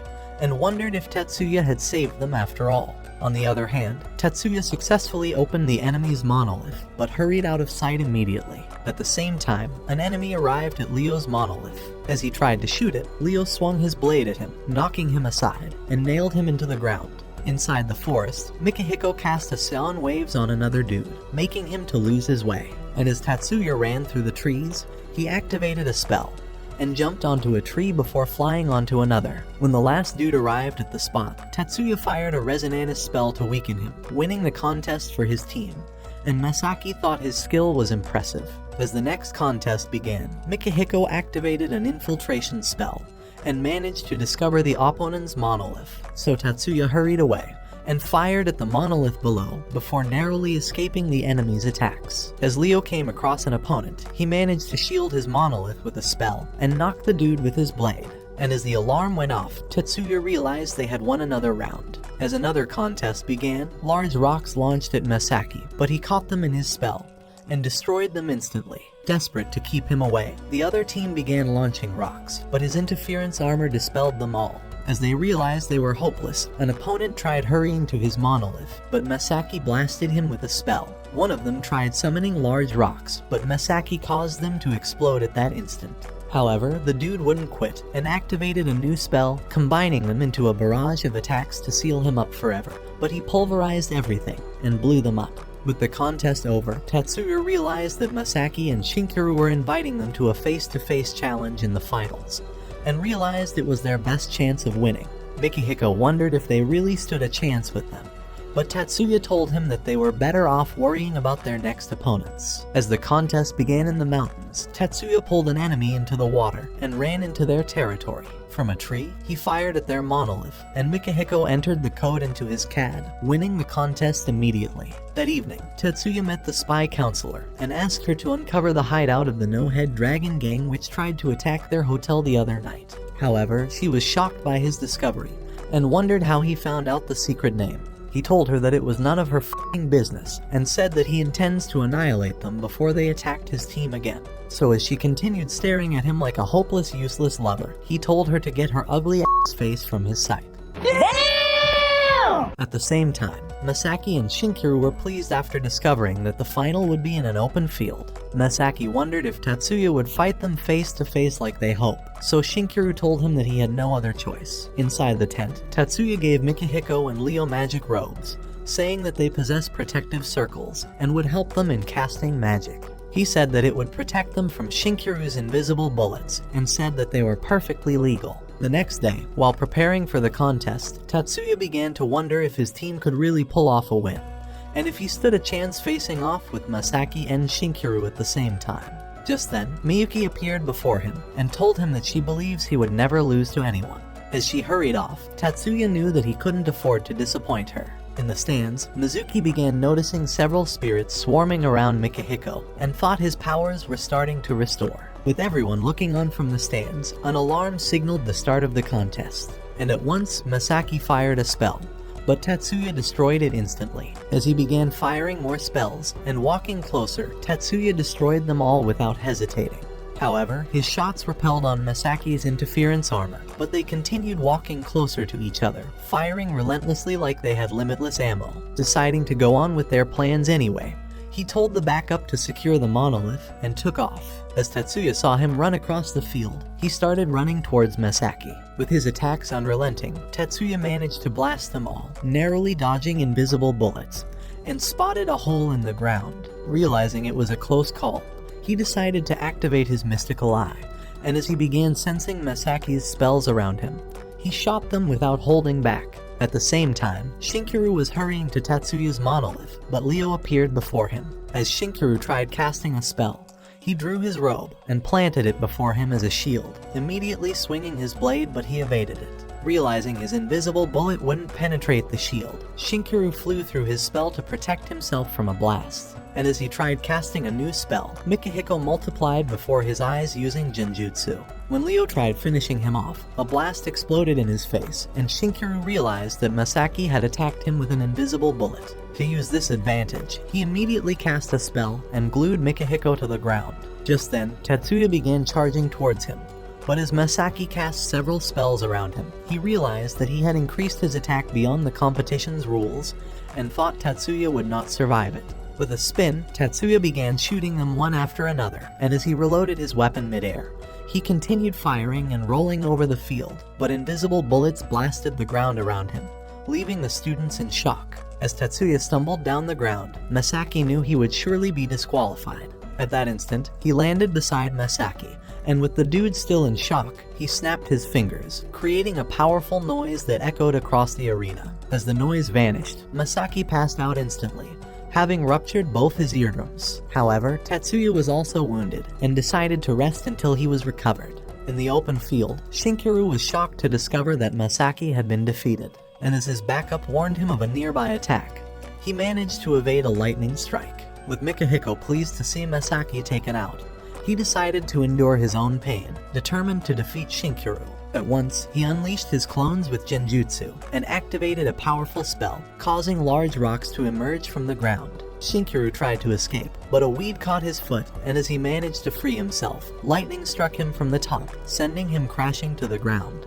Mikihiko thought they had won, but Shinkiru appeared before his eyes and unleashed a powerful blast that was sure to annihilate him. Luckily, a shield protected him from the attack, and Leo swung his blade, knocking Shinkiru straight to the ground, and finally winning the contest. Inside the tent, the committee were excited about their victory, and Mayumi was impressed with Tatsuya's exceptional skills. At the arena, all the students began cheering for the boys, but Miyuki was happier than everyone. Meanwhile, at another meeting, the mysterious men realized their team's chance of winning was close to zero, and thought their asses would be in trouble for giving fake predictions to their gamblers. Desperate to turn it in their favor, one of them suggested that they eliminate Tatsuya and his friends from the rest of the competitions. He said that it was the only way to snatch the win, and the others thought it was a great plan. At the camp before her contest, Miyuki began to wonder if they would be attacked again. But Tatsuya told her that he would always protect her. That morning, when a contest began, the girls activated their spells and flew high to slash a light. At the game, Miyuki's teammate tried activating her core, but it failed, and Mizuki realized that something was definitely wrong. Just then, the girl began falling towards the water, but an official saved her from her doom, and Tatsuya wondered what could have gone wrong. At that moment, his phone rang, and Mizuki told him that she saw a spirit burst out of the girl's CAD. Hearing her words, Tatsuya realized they were being targeted again, and offered to take Miyuki's CAD to the device check before her contest. Before long, he arrived inside the tent, and the official started scanning the device. Just as he tried installing a virus inside, Tatsuya dragged him over the counter and demanded to know his intentions. When the dude refused to answer, Tatsuya tried ending him, but the eyeless old man entered the tent. As he demanded to know what happened, Tatsuya told him that the crook had tried frying Miyuki's device, and the man realized that the device had an electron silkworm, a powerful virus that causes a device to malfunction. And as the crook was led away, he told Tatsuya that Miyuki was allowed to use a spare CAD, since her original one had been corrupted. He said that he wishes to see him again, but Tatsuya told him that he has no time for old empty-eyed creeps. As he returned to his team's tent, Miyuki began apologizing, saying that she was sorry for stirring up his emotions since he wasn't meant to feel any anger. However, Tatsuya thought her apology was irrelevant, and told her that his anger was only meant to protect her. That evening in the arena, Miyuki realized that she has a slight lead on the board, so she asked Tatsuya if she could use the flying cat. As the new round began, the girls flew towards the light, and after a moment, Miyuki activated a new spell and flew past them, realizing she was flying. Everyone wondered how she acquired the skill, but she began slashing the lights and flew even higher. By the time the round was over, she had led by a huge gap on the scoreboard, and Tatsuya was pleased with her success. In the no-head dragon base, the gang realized their new plan was a total failure, and thought the best option was to ruin the entire competition. So they activated Captain America. As he arrived at the arena, he tried attacking a dude, but he caught him and hurled him outside the structure. However, he managed to activate a spell and rolled over the ground. As the dude landed, he asked who he was, but soon figured out that he was probably a robot. Just then, another dude appeared, wondering if Captain America would rather be called Mr. Robot. Looking to utilize their distraction, Captain America tried punching the dude, but he pushed him back with a spell, and told the other dude to restrain him. Immediately, electric needles nailed him into the ground, and they realized that their fellow agent, Fuji, had done the job. At the arena that night, Miyuki activated her magic as the contest began, and started slashing the lights. Before long, she realized that the other girls had also acquired the flying magic, and they began slashing the lights together. After a moment, the girls started running out of magic, so the spell lowered them towards the ground. But Miyuki continued slashing her way to victory. That night at the hotel, as the girls celebrated their recent success, Erika wondered if they would win the second monolith code. In the parking lot, the counselor transferred all the data on the no-head dragon to Tatsuya, and as he left her, he told her that he was going fishing for bodies. However, when she drove away, he entered the agent Fuji's car and told her that he found the gang and intends to isekai them for Christmas. That night, the eyeless man visited the major's office and began saying that he wishes to include Tatsuya in his clan, since he was an outcast to his own clan. He said that he trained Tatsuya's mother and aunt when they were little, and hoped to do the same with him. He said that with Tatsuya on their side, the Yotsuba family would become too powerful, and could even reign over the 10 master clans. Meanwhile, Tatsuya finally arrived in the city, and began heading closer to his destination. Inside the hideout, the mysterious men were wondering how they could get rid of Tatsuya, seeing as he was becoming a bone in their throat. At the same time, Tatsuya had arrived on a rooftop, ready to isekai them all, and as he fired his weapon, one dude passed out instantly, and the men wondered what was happening. Just then, a generator vanished, and they grew afraid, wondering who was next. At that moment, the phone began to ring, and Tatsuya told them that he came for payback. At that instant, their magic disappeared, and another generator vanished. Afraid for himself, one ugly dude flipped the table for hiding, and a generator revealed that the attacks were coming through the window. Deciding to take a shot, one man aimed for the faraway structure and saw Tatsuya smiling in the lens. Before he knew it, a bullet nicked his eye. One dude commanded the generators to attack Tatsuya, but they said that it was impossible as they couldn't possibly reach him. Immediately, 2 more generators vanished, and through the call device, Tatsuya told them that he came to grant them quick funerals without the need to book for space. Desperate to live, another man tried calling for help, but Tatsuya told him that he has cut off their service and caused him to vanish instantly. The one-eyed man tried running away but also vanished before reaching the door. With only one left, the man began saying that he would quit and become a follower of Christ, but Tatsuya told him that it was every sinner's favorite line. So he promised to abandon the competition and said that the gang would withdraw from Japan. However, Tatsuya was not convinced and said that only his boss could make the decision. Desperate to survive, the man told him that he was the boss Pihei and could make him accept whatever he wants. As Tatsuya asked for the name of this boss, he eliminated another generator to prove his threat. With no other way out, the man confessed that his boss was Richard's son and was a famous man in the society. However, Tatsuya decided to be a bad protagonist today and eliminated another dude instantly. Angered by this, the man wondered why Tatsuya was eliminating them, saying that they had not killed any students. Even so, Tatsuya was determined to stay bad, and told him that they dragged him into their business when they came after his sister. He told him that their attempt had drawn out the emotion inside him, and had brought him on this journey of revenge. As he let out those words, he silenced him forever. And the next day, Kasuto and his team began destroying their opponents in another round of the Monolith Code, electrocuting and knocking their enemies aside.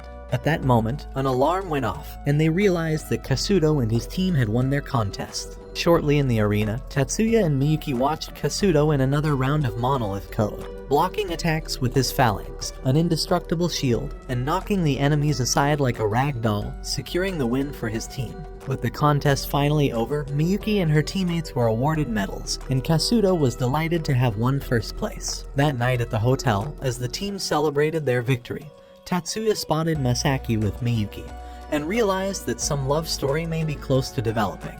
As he appeared before him, the dude realized that he was her brother, and thought all his pickup lines were totally f***ed. However, Tatsuya decided to honor the bro code, and asked Miyuki to dance with him, so they headed off to the dance floor. After a moment, Kasuto appeared before him, and asked for a private meeting. Outside the hotel, Kasuto told Tatsuya to join the 10 master clans, realizing it was the only way to save him from the clan's leader's intentions. With Tatsuya unwilling to switch clans, Kasuto wondered if marrying Mayumi would be enough to change his mind. But Tatsuya told him that he was no simp and said that he was too young to become a baby daddy. Realizing his mind was made up, Kasuto told him that defeating the next leader of their clan could not be overlooked, as the leaders were determined to have him on their side and even make him their next leader. A few weeks later at school, Miyuki wondered why Tatsuya was in the library, and thought he was watching some adult-only videos, but he told her that he was searching for the Philosopher's Stone. He told her that the Philosopher's Stone had the ability to transform materials into magic ingredients, and due to this, was believed could store magic sequences. As he wondered why she had come, she told him that the new council president was asking to see him, so he agreed to leave. Inside a private office, the teacher told Tatsuya that they have been invited to a thesis competition, and wondered if he was willing to represent the school. He told him that the final member of the team has come. Having said these words, he decided to leave. After returning home that evening, Tatsuya and Miyuki met a creepy ugly lady inside who was his associate. After Miyuki offered to make dinner, Tatsuya demanded to know why her ugly ass was on his couch. The lady, Sayuri, told him that she wants his support at the headquarters, and asked him to drop out of high school. But Tatsuya told her that he can't abandon his sister. She tried telling him that another guardian would look after her, but he told her that no one could ever be good enough for his sister, and that he didn't mind continuing as the good Terminator for the rest of his life. Realizing his mind was made up, she decided to reveal a relic that was similar to the Philosopher's Stone, telling him that it has the ability to store magic sequences, and wondered if he could duplicate it. This was basically the answer to Tatsuya's prayers, so he immediately agreed to analyze it. As soon as she left, he told Miyuki that he was going hunting for bad guys, and before long, took off on his motorcycle. Before his eyes, 2 vehicles crashed in an accident, and a pair of bad guys tried eliminating the man inside. Just then, Tatsuya began running at them. As one cast a jamming signal, Tatsuya dismantled his weapon instantly. Shocked by the sight, they wondered who he was, but he isekai'd them with quick shots. As he tried checking the victim, a sniper blasted him, but he healed instantly. Before his eyes, the bodies rose into the vehicle, and it sped away. Using his inner senses, he retraced the direction of the bullet and realized that the sniper was on a faraway rooftop. At once, he appeared before him and fired a blast that caused the sniper to vanish. After returning home, Tatsuya revealed the relic to Miyuki, telling her that he has been hired to replicate it, even though he thought it may be impossible. He said that he was willing to make the attempt. After all, his success could birth the creation of magic robots that could fight their wars and even clean their toilets. The following night, as the system warned him that his computer was being hacked, Tatsuya thought the hackers were trying to uncover the whereabouts of the relic. However, he managed to secure the system and wondered who could have been responsible. So the next day, he decided to ask for Haruka's help, hoping to figure out who the hackers were. Unwilling to turn him down, Haruka began telling him that foreign secret agents have infiltrated the country, and she thought they were definitely responsible for it. That day in the council room, as Mary and Chiyoda arrived, Mary began telling Tatsuya that she intends to create a security plan for the thesis competition. She revealed that they could become targets of industrial spies, and said that they may even be robbed of their belongings. However, Tatsuya thought he would definitely squash the robbers, and told her that he would take charge of everything.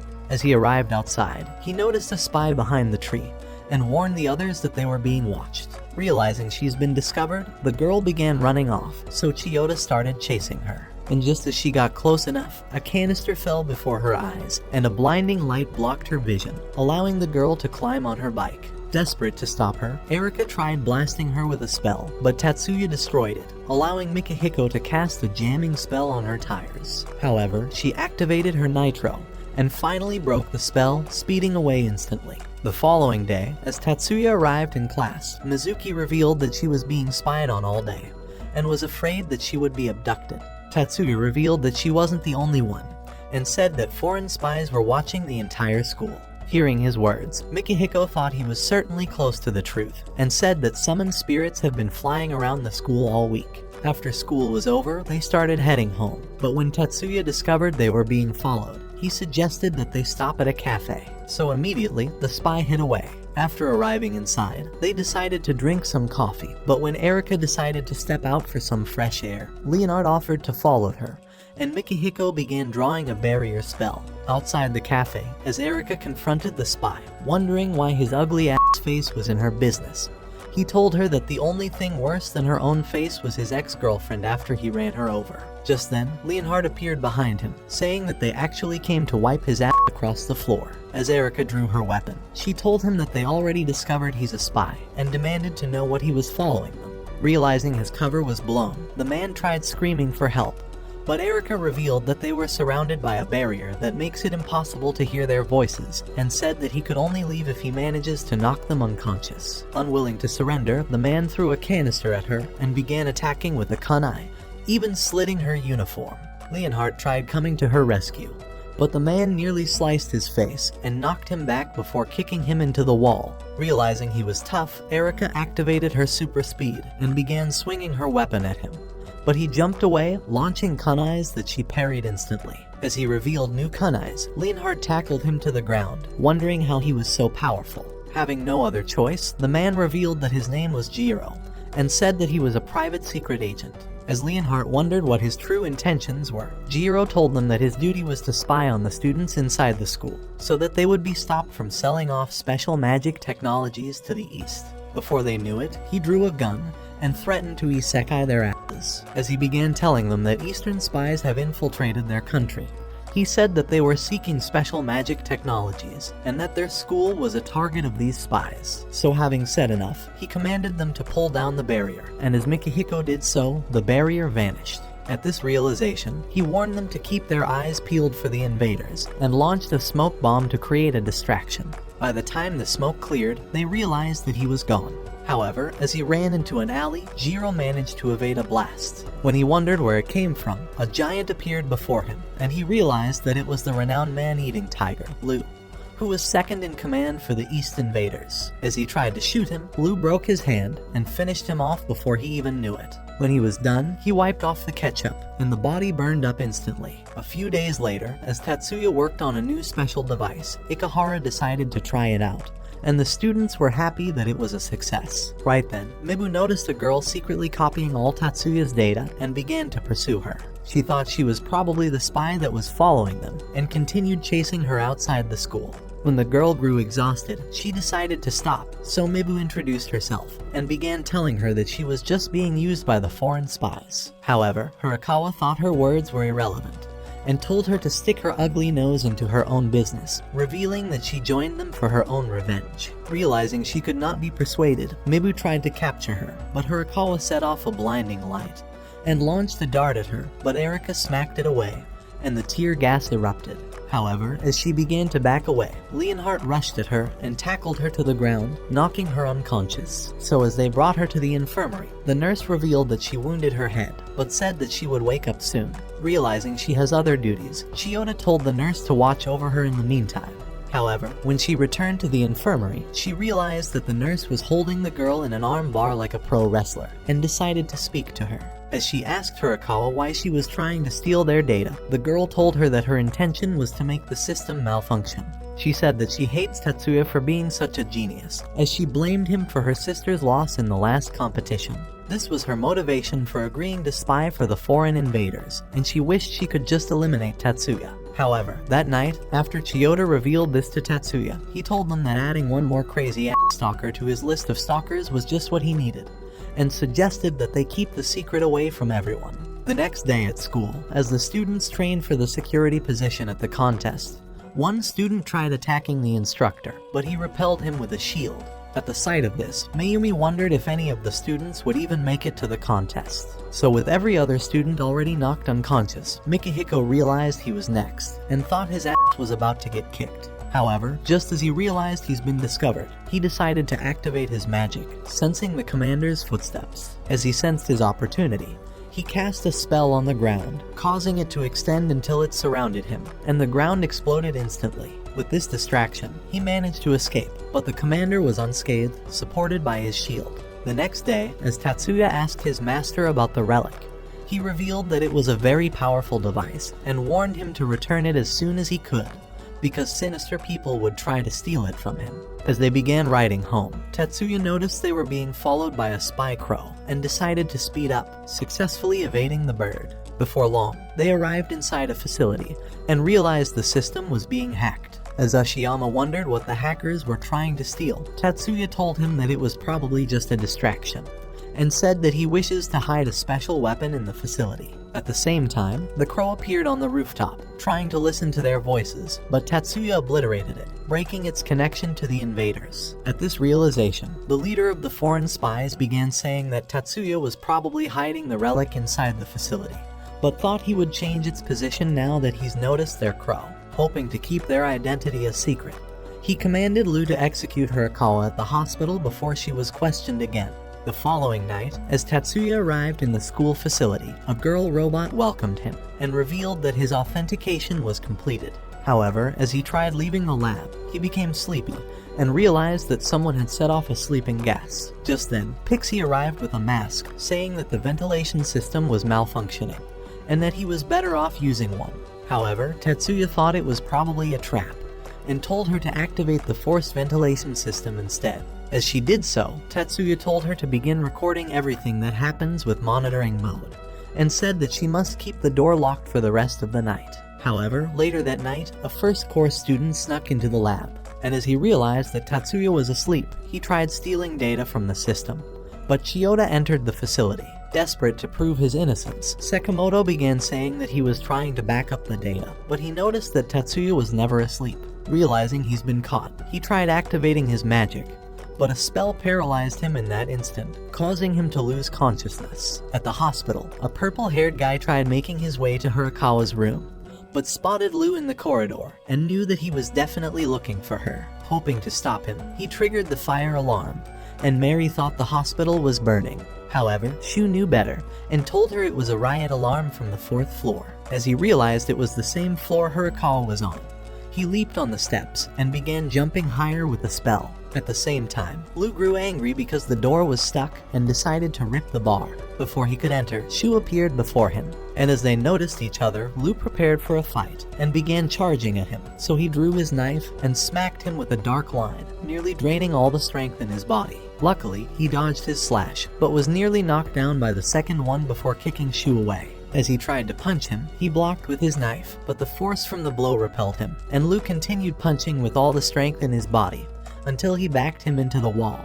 As he prepared a powerful punch, Shu directed it to his arm and slashed him instantly. Right then, Lu discovered that Mary had also arrived for support. Without hesitating, she activated her CAD and launched a blast at him, causing an explosion. Afraid he would get caught, Lu jumped on a pole and began sliding down, bursting all the lights in the process before falling on a glass. However, he managed to escape, and they wondered why he came anyway. That night, after Lu returned to their hideout, his commander revealed that Sekimoto has also been captured, and commanded him to eliminate him before he confesses the truth. A few days later, as Tatsuya tried asking for permission to visit Sekimoto in detention, Chiyoda declined his request, saying that he would only get into trouble. However, Mary decided to reveal she would be visiting Sekimoto anyway, and suggested that he follows them, as they would keep things under control.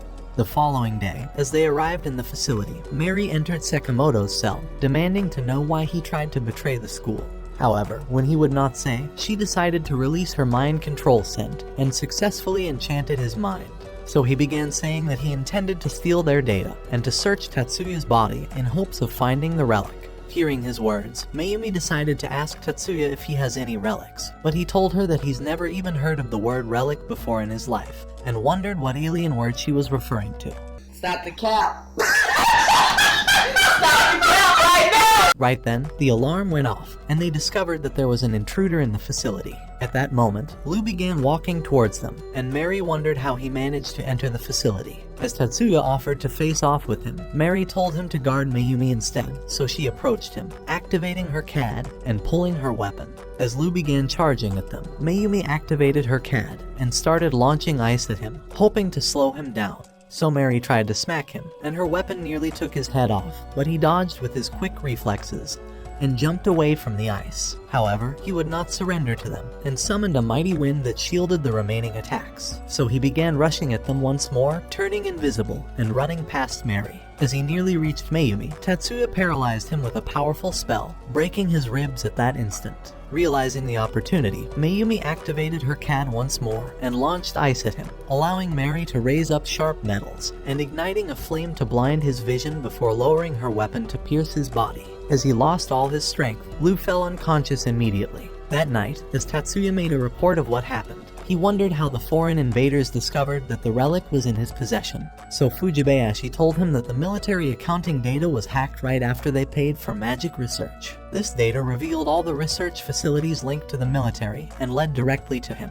Hearing her words, Tatsuya thought it all made sense and realized exactly what he must do. So on the day of the opening ceremony, Fujibayashi decided to visit Tatsuya and Miyuki in the waiting room. She revealed that she was the technical officer for the thesis competition and told them that the mobile suits have been perfected. She thought they would probably be attacked during the competition and handed over a flash drive to prepare them for the assault. As they began heading to the hall, they came across Masaki, Tatsuya's old rival, and he revealed that he decided to join the security unit and wouldn't be partaking in the competition this time. However, Miyuki thought it didn't matter and told him that he was saving himself from getting his ass kicked all over again. Just as they began to leave, Masaki told Tatsuya that he was looking forward to another face-off, but Tatsuya told him to keep on dreaming about it. Inside a private office, as Fujibayashi tried checking through the security, she discovered that Lu had escaped, as his transport vehicle was attacked while moving him away. She thought they probably intend to attack the students here, and wondered how they could protect everyone. Inside the hall, as the opening ceremony started, Ikahara decided to reveal a nuclear fusion electricity generator to the students. And by the time she was done, the students were impressed with Tatsuya's invention. Just then, the building rocked from an explosion, and Tatsuya realized that the attackers have arrived. So as he appeared before Miyuki, he told her that the vibrations were caused by grenades, and that the front entrance was being blown up by the enemies. Before they knew it, some foreign invaders burst into the hall, ready to annihilate the students. As Shinkuru tried activating his magic, a man fired at the wall, proving to him that they meant business. So they began telling the students to surrender their CADs, afraid they would try to activate their magic. As one of the men noticed Tetsuya, he tried commanding him to surrender his own CAD, but at that moment, he scanned the building and realized there were only 6 of them outside. Realizing he could kick their ass, he tried approaching him, but he fired the bullet, and as Tetsuya consumed it, he grinded it to dust. Shocked by the sight, the man fired more bullets, but Tetsuya destroyed everything. As he grew desperate, the man began attacking with a knife, but Tetsuya dodged all his attacks and severed his arm with a spell before knocking him out. To clean him up, Miyuki activated her magic and cleansed him immediately. With this distraction, the students ambushed 2 invaders and successfully captured them all. When the others arrived, Erika wondered how they could fight back, so Tetsuya revealed that more men were trying to penetrate the front entrance, and that they must eliminate them before trying to escape. Meanwhile in the city, the invaders continued blasting at the police, and even overpowered them with their firepower, as they continued evacuating the people. Inside the hall, the students thought there was probably an apocalypse, and wondered if this was their end. So in hopes of calming them, Mayumi told Asuza to unleash her soothing magic across the hall. Immediately, she activated it, revealing a mystical bow, and as she released it, a rippling light spread across the hall, drawing everyone's attention. So with the hall silent, Mayumi began telling the students that the city was under attack from foreign invaders that have been hiding in the city. She revealed that they were probably their targets, and said that the building was connected to a shelter through an underground passage. This was their only hope of getting out, and she said that they must leave immediately, so the students began heading out at the same time. Thinking it was his opportunity to reveal some new skills, Leonhardt tried taking the lead, but Tetsuya pulled him back, saying that the invaders were firing anti-magic speed rounds, and that he wouldn't even last a minute. As he directed Miyuki to silence their guns, he decided to support her with a scan of the building, allowing her to spot all the men. At that instant, a light spread around her, and she began freezing all the bullets in their guns, rendering them useless. Before they knew it, Tetsuya began running at them, eliminating 2 of them in an instant. Just then, Erika destroyed a few more men, before Mikihiko blasted the rest of them outside, causing the others to run away. Inside the conference room, as they discovered all the locations that were being attacked at the same time, Tetsuya revealed that they were better off escaping to the shelter before they were surrounded.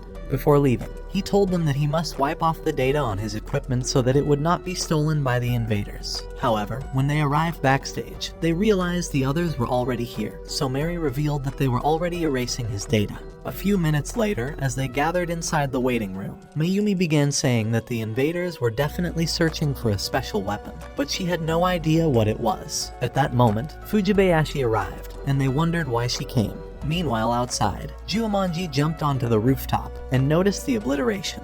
Before his eyes, missiles launched from a ship heading towards the building, but he repelled them with a shield, causing them to explode. Inside the waiting room, as the major arrived, the students realized that Tetsuya was actually a special lieutenant. As the major introduced himself, he revealed that he was from the National Defense Force and commanded Tetsuya to join the forces immediately, shocking the students by the news. However, as Tetsuya began to leave, Miyuki decided to bestow her powers on him, causing a powerful energy to spread across the hall, nearly blinding the others. When it was over, she told him to annihilate every last one of the enemies, and he agreed to do so. Outside the conference center, the invaders began shooting at Masaki's team, but his shield repelled it, and he fired a weapon that caused their organs to explode. As the rest of them increased their firepower, his shield repelled their bullets, and he continued firing his weapon. Meanwhile, inside the underground passage, a council member darted through the bullets and kicked one of the enemies before jumping high and knocking another. As one tried aiming at him, a new student smacked him away,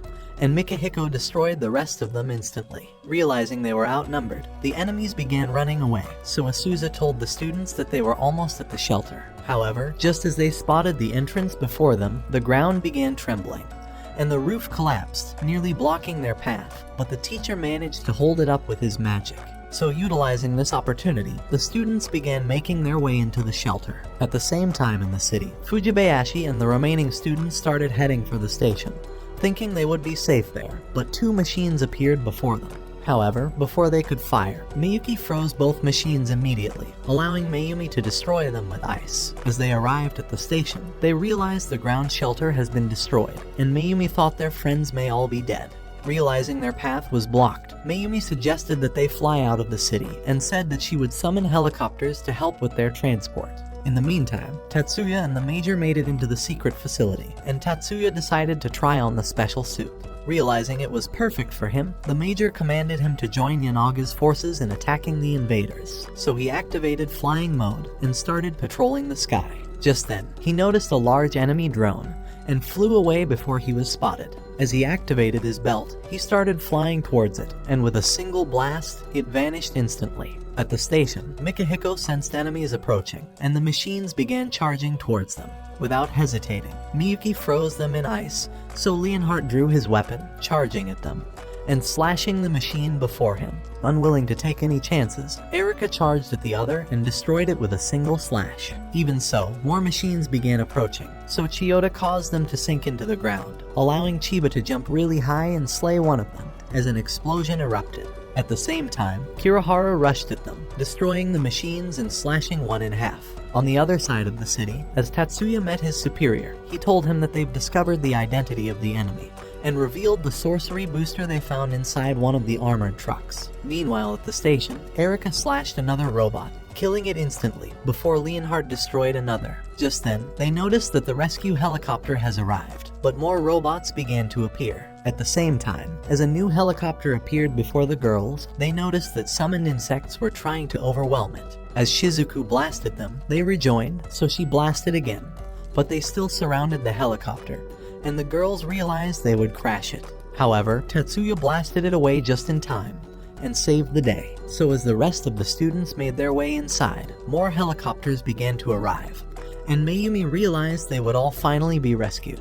However, as the helicopters took off, an enemy tried shooting one of them down, but Tatsuya caused him to vanish instantly, and flew away. On the other side, the security forces tried repelling the invaders, but they summoned monsters out of the ground, and began eliminating the people. Realizing they stand no chance, the forces started retreating, but a barrier smashed one of the monsters, and began smashing the others. However, as more demons appeared from the ground, Masaki realized he was better off finding the spellcaster, so he cast a spell over the sky, and began killing the invaders one after another, until there was only one of them left. Masaki discovered he was definitely the spellcaster, so as he tried running off, he blasted him, causing his organs to explode. After realizing the men were all dead, the group thought the battle was over, but when Kirihara noticed newer enemies in the distance, he realized they had fallen into their trap.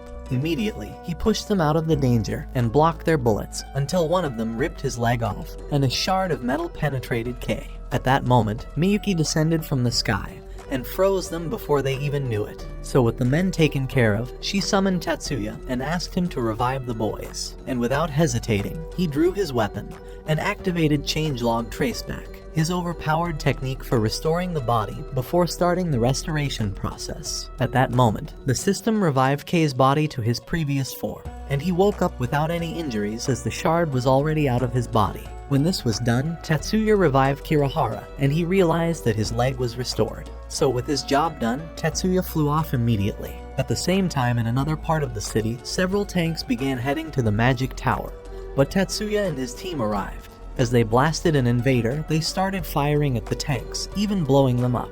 But as the enemies began firing back, they annihilated the special squad, and the commander thought they were all probably dead. Just then, they noticed Tatsuya in the smoke, and he fired at the tank, causing it to explode. At that moment, the squad resurrected, but the tank annihilated them immediately. Without hesitating, Tatsuya revived them once more, and they blasted the tank, blowing it up, as Tatsuya began obliterating them. At the magic tower, Jumanji and his men continued smashing the machines, forcing the others to run away, and in them in the first place. So the girl began revealing that the technique was not a healing magic, but a regrowth. She restoring them to their old form prior to the injury. She revealed that this special magic makes Tatsuya different from every other magician, and slows down his magic processing ability, so he wouldn't have excessive magic powers. Hearing her words, Mayumi thought Tatsuya's magic was impressive, and if it could save an entire city. When Chiyoda wondered why Tatsuya keeps it a secret, Miyuki told them that Tatsuya suffers the pain of every single person he revives, and has always thought it best to hide this ability from everyone. At the same time, she wondered how he managed to escape, and Erika told the others that he was a powerful enemy. However, Mary had no thought of backing away, and suggested they attack at the same time. So as Lu walked out of an explosion, he noticed Mary before his eyes, and thought it would be far too easy to kick her ass. So he began running at her, but as Erika came flying with a sword, he blocked her attack, and evaded Leonhardt, but Mayumi stopped his kick. Immediately, he dodged Leonhardt's panzer and punched him away to a vehicle. As Erika jumped to slay him, he dodged her slash, but she smacked his armor before getting punched to another vehicle.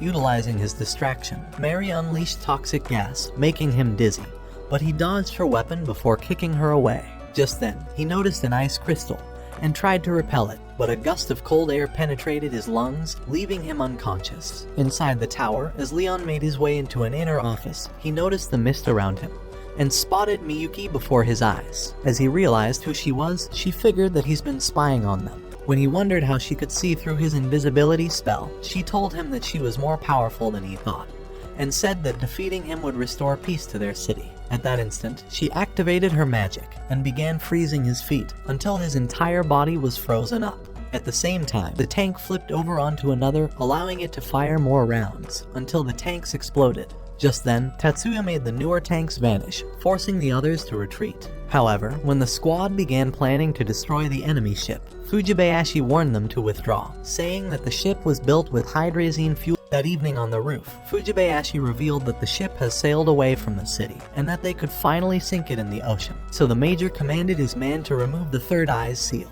With the ship sunk in the ocean, Fujibayashi announced that a new enemy troop was gathering at the port, and said that they've been summoned to the base for a new plan. Inside the base, the major began saying that their naval forces were too useless to confront the enemies, and that it was Tatsuya's duty to obliterate the entire fleet. So as he stepped up for the challenge, the major told him to destroy the fleet with material bursts. Just then, Tatsuya noticed the weapon on the enemy ship, and read the data.